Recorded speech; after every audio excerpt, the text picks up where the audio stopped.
I was 29 when this all started, and for the most part, I thought I had a pretty decent relationship with my family. My name's Anthony, and I've always been the one who kept his head down, worked hard, and stayed out of drama.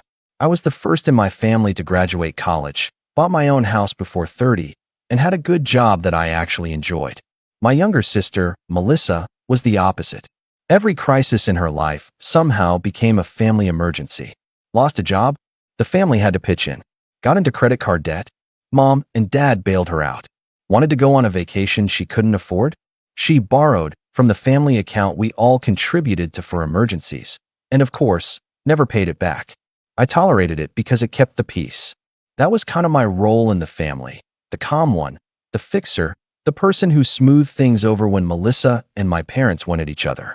But it always left this bitter taste in my mouth, like my stability was being treated as a backup plan for everyone else's mistakes. The whole thing really started when I got promoted earlier this year. It was a big jump, better pay, more responsibility, and the chance to relocate to a different state. I was excited and honestly proud of myself. I'd worked hard for years to get to this point, and it finally felt like all those late nights and skipped vacations were worth it. When I told my parents, they congratulated me, but in this sort of distracted way, like they weren't really listening. And then, about a week later, I got that phone call from Melissa. She didn't even say hello, just launched right in. I lost my job, and you're going to have to help with my mortgage until I get back on my feet. I thought she was joking at first. I actually laughed, which was a mistake, because she got furious. This isn't funny, Anthony. I'm serious. You make way more than me, and I'm not losing my house because you're too selfish to help. I was quiet for a moment, because I could feel my blood pressure spiking. I asked her what happened to her savings, and she snapped that she didn't have any. When I asked why she thought I should be responsible, she said, "Because you're family. That's what family does." I told her flat out that I wasn't paying her mortgage. I couldn't even imagine what she was asking. That was thousands of dollars a month. It wasn't like she needed a short-term loan for groceries or a car repair. She wanted me to take on her bills indefinitely. She hung up on me. Not even an hour later, my phone buzzed. It was a message from my dad. "If you don't step up for your sister, you're out of the will." I stared at my phone for a long time. I didn't even know what to say. I hadn't asked for anything from them since I was 18. I'd paid for my own college, bought my own house, built my own career.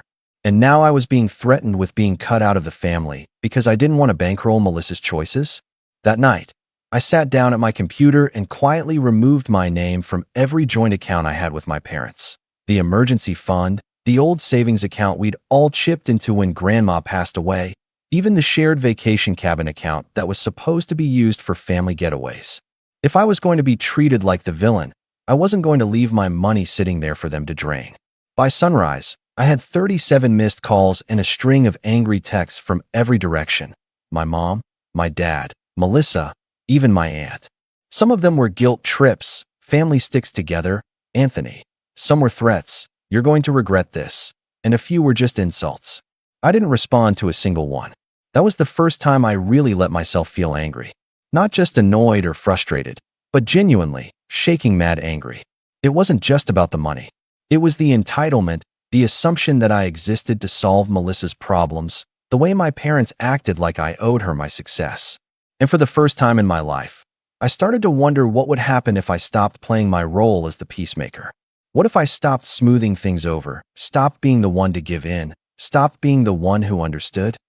The next family dinner was only a few days away, and I already knew I was going to show up, but this time, I wasn't going to stay quiet.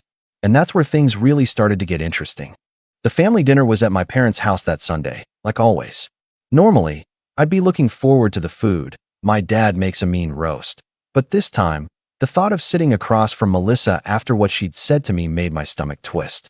I spent the drive over rehearsing what I'd say if she brought up the mortgage thing again. But when I got there, it wasn't just a normal dinner. It was an ambush. I walked in and instantly felt the shift in the air. Everyone was already seated, which was weird. Normally, dinner at my parents' house was more of a casual, come and go, help yourself thing. This time, it was like they were waiting for me. Melissa was sitting next to my mom, arms crossed, looking smug in that way she does when she thinks she's about to get what she wants. My dad cleared his throat when I came in, like I was late to some board meeting. "Anthony," he said, gesturing to the empty chair. Sit down. We need to talk as a family. I sat, but my guard was up. My mom wasted no time. Melissa's been under a lot of stress, and you laughing at her when she called you for help was completely inappropriate. I kept my voice calm. I didn't laugh at her losing her job. I laughed because she called me and told me I was going to pay her mortgage like it was an order. Melissa jumped in, her voice sharp. Because you should. You're the only one in this family who can afford it. That was the moment something in me hardened. No, Melissa. I can afford it because I work for it. And I'm not responsible for your mortgage. My dad leaned forward, his hands folded. Anthony, you have to understand, she's in a tough spot. Her house is all she has. If she loses it, she'll have nowhere to go. I almost laughed again, not because it was funny, but because the irony was suffocating. She has somewhere to go? She has this house. You've let her move back in before. But that's not really what this is about, is it? This is about the fact that for once, I'm not swooping in to clean up her mess, and nobody here likes it. Melissa's face turned red. You think you're better than me because you have some fancy job now? Because you bought a house and drive a nice car? You think that makes you special? That stung. Not because it was true, but because I could hear the jealousy dripping from her voice. I took a slow breath. No, Melissa, I don't think I'm better. I just think I'm tired of being treated like my hard work is some kind of community piggy bank. My mom sighed dramatically. Anthony, we've always helped each other in this family. When you were in school and needed help with rent, I cut her off. I never asked you for money. I worked 2 jobs. I slept in my car for a week one semester because I couldn't make rent, and I didn't ask you for a dime. That made them quiet for a moment, but only for a moment. Melissa sniffled, playing up the wounded little sister act. I just don't know why you hate me so much that you'd watch me lose my house. And that was it. That was the moment the entire script flipped for me. It wasn't that she was asking for help. It was that she was framing my refusal as some kind of cruelty, like I was actively choosing to destroy her life. I felt my jaw clench. You know what I think? I said, my voice low. I think you've gotten so used to everyone bending over backward for you that the second someone says no, you act like it's a personal attack. My dad stood up, his chair scraping the floor. That's enough, Anthony. But I wasn't done. No, it's not enough. You all told me I was out of the will if I didn't bail her out. Fine.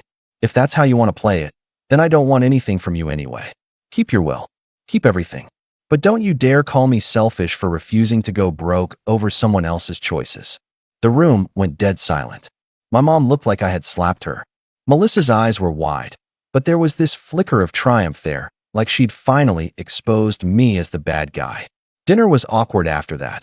No one said much, and I barely touched my food. I could feel all their eyes on me, like they were waiting for me to crack and apologize. But I didn't. When I left, my mom hugged me stiffly and said, "You'll understand someday." I got in my car and just sat there for a minute, gripping the steering wheel. I knew this wasn't over, not by a long shot. Melissa had that look on her face, the one she got when she didn't get her way but was already scheming about how to make sure she would.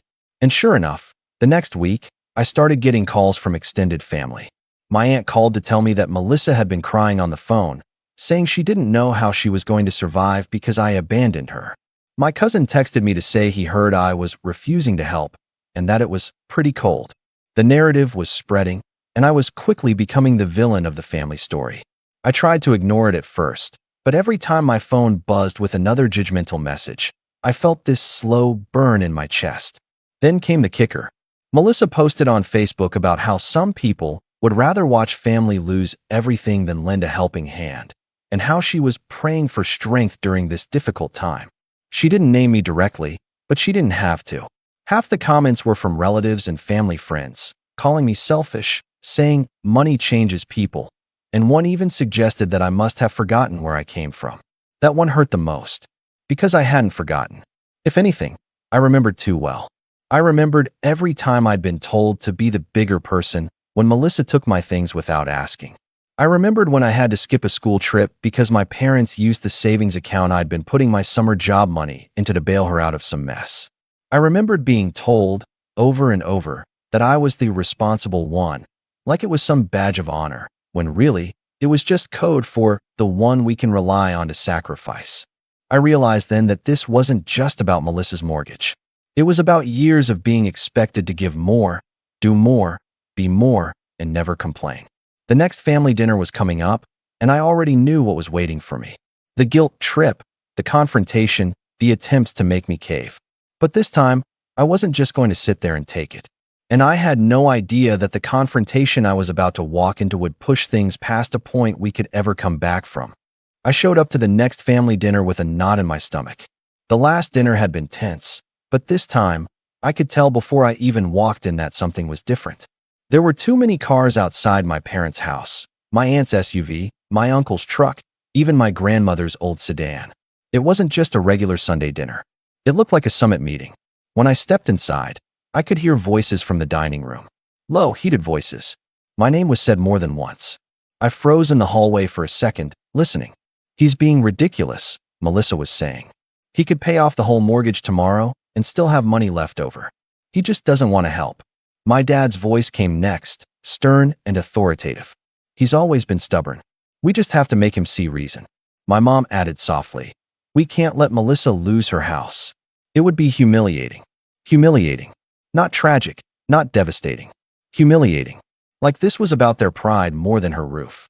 I stepped into the room, and conversation stopped dead. My grandmother was there too, sitting at the end of the table like a silent judge. She looked tired, disappointed, even, and my heart sank. My dad gestured to the chair again. "Sit down, Anthony. We need to settle this once and for all." I sat, my pulse loud in my ears. Melissa leaned forward, looking theatrical and pitiful all at once. "I tried everything," she said, like she was giving testimony in court. "I sold my jewelry. I canceled my gym membership. I even stopped ordering takeout. I'm doing my part. But if I don't make this month's payment, they're going to start foreclosure proceedings." She looked right at me. "Do you really want that on your conscience?" I stared at her for a long time.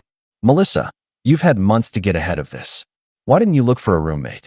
Why didn't you talk to the bank about refinancing? Why is your first and only solution to call me and tell me it's my responsibility?" Her lip curled. "Because you're family, Anthony. You've always been the one with the good job, the nice things, the safety net. You're just going to sit there and let me lose everything while you go live your perfect little life somewhere else." I could feel the table turning against me. Every pair of eyes focused on me, waiting for me to say the magic words and fix it all. And then my dad dropped the bomb. "We've made a decision," he said, his voice clipped. "Your mother and I went to the bank this week. We took out a line of credit against the cabin property." My stomach dropped. "You what?" "To help Melissa," he said matter-of-factly. "To keep her from losing her home. It was the right thing to do." I gripped the edge of the table. The cabin property wasn't just theirs. It was supposed to be ours, mine, Melissa's, and my cousin Jake's, when they passed. It was the one piece of family legacy that hadn't been touched, the one thing we were all told we'd inherit equally someday. "You didn't even tell me," I said, my voice flat. Mom bristled. "We didn't need your permission. You've made it clear you don't care about this family's problems, so we did what we had to do." I laughed, a bitter, humorless sound. "So let me get this straight.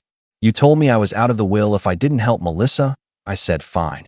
"And your solution was to mortgage part of my inheritance anyway, so she could stay in a house she can't afford." Melissa crossed her arms, smug. "It's not your inheritance yet. And when I get back on my feet, I'll pay it back." "Like you paid back the emergency fund?" I shot back. "Like you paid back the car money from 2 years ago? Or the vacation account?" Her face went red, and I saw my dad's jaw tighten. "That's enough," he said. "But it wasn't enough for me. You went behind my back?" I said slowly, staring at them.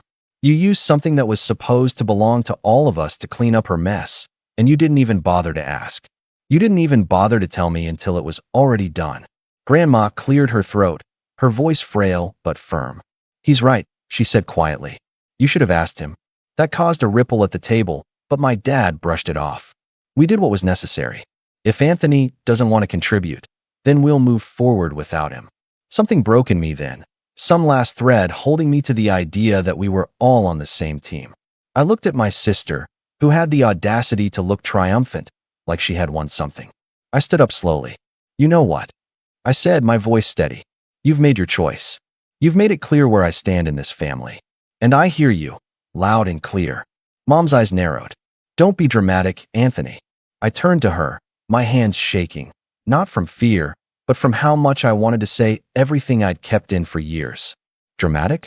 You mortgaged part of the only thing that ever tied me to this family. And you didn't even hesitate. You've always bent over backward to make sure Melissa never feels the consequences of her actions. And you've always expected me to pick up the slack. Well, congratulations. You don't have to worry about that anymore. I walked out before they could respond. I sat in my car for a long time, staring at the steering wheel. Part of me wanted to drive straight home and never talk to any of them again. Another part of me, the part that had been stepped on, dismissed, and taken advantage of for years, was already thinking of ways to make sure they never did this to me again. By the time I drove away, my mind was racing. I wasn't just hurt. I was done. Done being the good son. Done being the backup plan. Done being quiet while Melissa got away with everything. And as I stared out at the empty highway, I realized something that made my pulse steady. I had more power than they thought. I had access to accounts, documents, even contacts that Melissa and my parents didn't. I knew things about the cabin property, about our family finances, that they'd probably forgotten I knew. For the first time in a long time, I wasn't just thinking about defending myself. I was thinking about fighting back. And that thought, that tiny, sharp, electric thought, was the beginning of something much bigger. Because if they were going to treat me like the enemy, maybe it was time I stopped playing nice. Driving home that night, I felt like I was carrying a weight on my chest. It wasn't just anger anymore, it was grief. Grief for the family I thought I had, for the idea that somewhere deep down, we all had each other's backs. I realized that was just a story I'd been telling myself to make it easier to swallow all the small betrayals over the years. This wasn't just about money or a house. This was about trust, and that trust had just been broken in a way that couldn't be fixed with a phone call or a half-hearted apology. When I walked into my house, everything felt too quiet. My living room, usually a sanctuary, felt like a waiting room. I sat on the couch, staring at nothing, and for the first time in a long time, I let myself feel it all. The anger, the sadness, the exhaustion. I must have sat there for hours because at some point, my phone buzzed again. It was a group message from my parents, a long wall of text about how they hoped I'd cool off and come to my senses before I did something I'd regret. I didn't reply. A few minutes later, Melissa sent a separate text with a crying emoji and, "You really hurt me tonight. I don't know how you can live with yourself." I tossed my phone across the couch. I didn't trust myself to respond.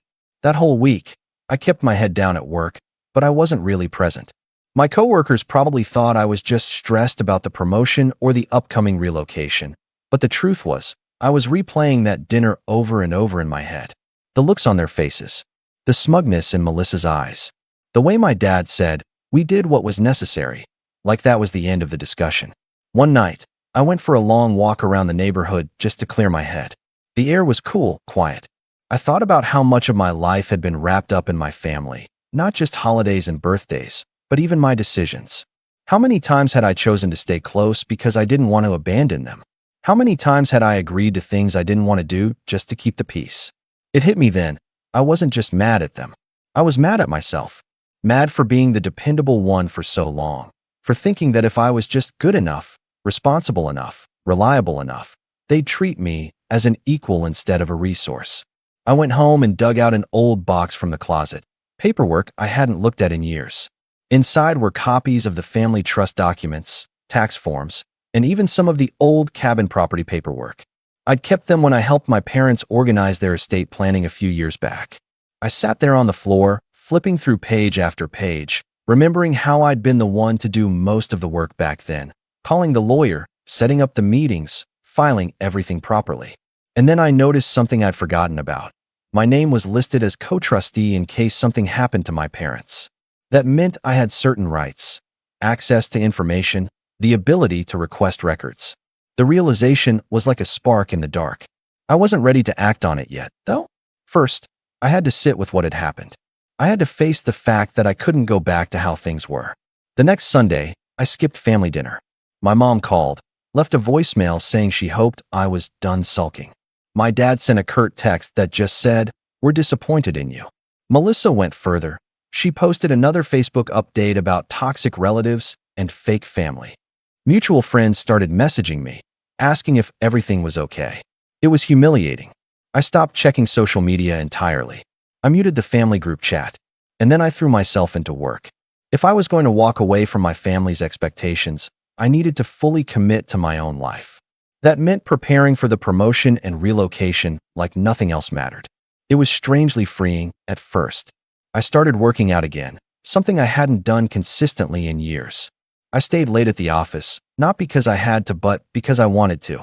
I made plans with friends I hadn't seen in months. Slowly, the heaviness started to lift. But then I got a letter in the mail from the bank, addressed to me because my name was still listed on one of the family accounts. It was a notice about the line of credit my parents had taken out against the cabin. I don't know what it was about holding that piece of paper in my hands, but something